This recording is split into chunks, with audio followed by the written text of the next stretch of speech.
Okay, today the Subcommittee on Crime and Criminal Justice continues its series of hearings on the crime bill. Since the passage of the Brady Bill in May, the subcommittee has held hearings on the death penalty and firearms provisions of the President's bill. We've also examined other initiatives designed to both prevent crime and punish criminals. Today's hearing, Putting the Cop Back on the Beat, will explore methods of increasing police presence on the streets and developing stronger, more effective partnerships between police and the communities. Yes, sir. I want to resist the temptation to micromanage from afar a program that obviously is very popular and politically sexy and brings the television cameras out. But I do think that when you're talking about federal funding, it would be important for the subcommittee to know exactly what the startup costs for the transformation between the traditional squad car-oriented policing of this major metropolitan area to turning the cop on the beat was, and how those startup costs were absorbed into the police budget of the city of New York, which I understand from afar the New York budget has got some major problems with it. Was this an add-on? Was it a redirection of existing appropriations? Please tell us. It's important to understand community policing as not being just a program, but rather a philosophy, a concept, a management philosophy, an operational philosophy. We're going to police our cities in America one way or the other. What I'm suggesting to the committee is that community policing is a better way of using resources. It's something that can be done without additional resources if necessary. However, I believe that it would be in the best interest of police agencies throughout America if we did have the availability of some assistance to them if they want to make that major change. And it is a fundamental change. I've grown up in police work, been in the business over 30 years. I've been trained in the traditional way, as is the case with all my colleagues. So we don't have a roadmap. So it's important for, in my estimation, for there be some leadership from the federal government as we've seen take place in the past.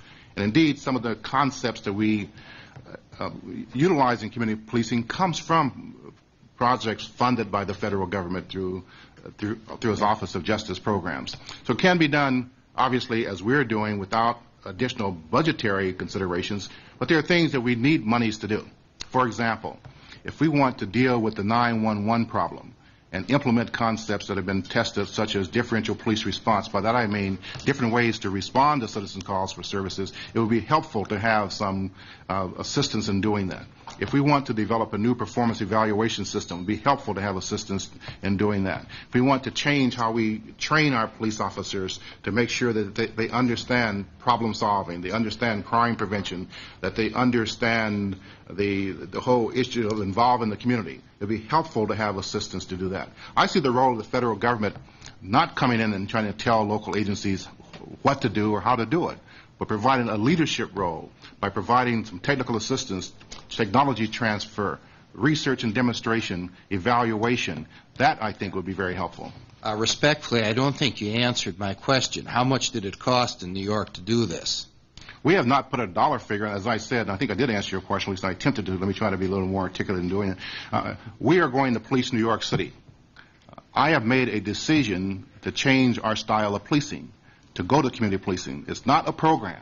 We're not putting a dollar figure on a program, but rather we're changing not only how we police, but all the systems that support the police department. That means, very succinctly, that we look at who do we bring in.